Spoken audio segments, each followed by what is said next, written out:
Essa decisão da Arábia Saudita foi vista como um recado para o Brasil. Vamos falar com o Gerson Camarote, em Brasília. Camarote, bom dia. O que pode estar por trás dessa decisão, hein?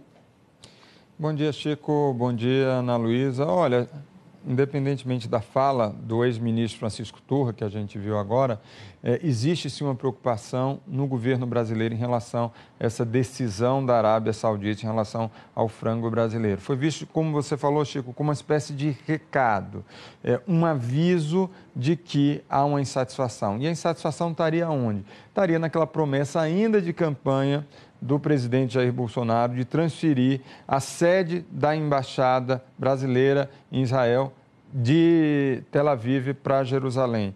Isso pegou muito mal no mundo árabe. Há uma preocupação no mundo árabe em relação a isso, e o Brasil ter escolhido na gestão Bolsonaro como aliado preferencial no Oriente Médio o Israel, inclusive o próprio Benjamin Netanyahu já esteve aqui no Brasil para a posse do presidente Jair Bolsonaro, e apesar dessa inspeção ter sido feita em outubro do ano passado, há sim a percepção de que essa decisão de agora está relacionada sim com essa nova interlocução do governo Bolsonaro com Israel.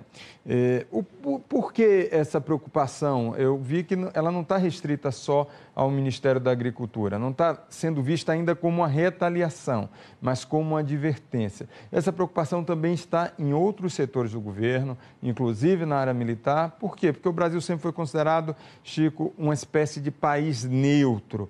Então, agora tem uma primeira advertência em relação a essa insatisfação do mundo árabe com o Brasil. Agora, Camarote, como que o discurso do presidente Bolsonaro, que foi tão curto, né, apenas 6 minutos, foi recebido no fórum, hein?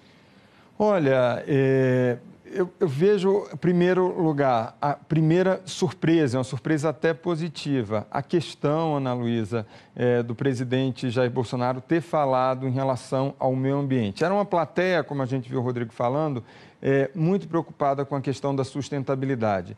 E o presidente Jair Bolsonaro, ele chega a mudar o tom, se a gente lembrar o tom de campanha dele, inclusive com a possibilidade de sair do Acordo de Paris, com as possibilidades, inclusive, a possibilidade não, que depois foi concretizado, do Brasil não sediar a COP25 neste ano de 2019, ou seja, retirou a candidatura, foi uma mudança de tom expressiva, porque ele fala em preservação do meio ambiente, mais do que isso, na necessidade do Brasil também contribuir com a diminuição da emissão do gás carbônico, do CO2, e também de compatibilizar a questão ambiental com a produção agropecuária. Então, foi considerado, sim, um avanço. Outra questão, reforma da Previdência. Apesar dele ter falado de forma econômica, o ministro Paulo Guedes reforçou muito essa questão da prioridade do Brasil da reforma da Previdência. E o investidor, aqui e lá fora, começam a perceber que isso virou, de fato, uma prioridade para o Brasil. Ana Luísa, Chico. Tá certo, Camarote. Obrigada.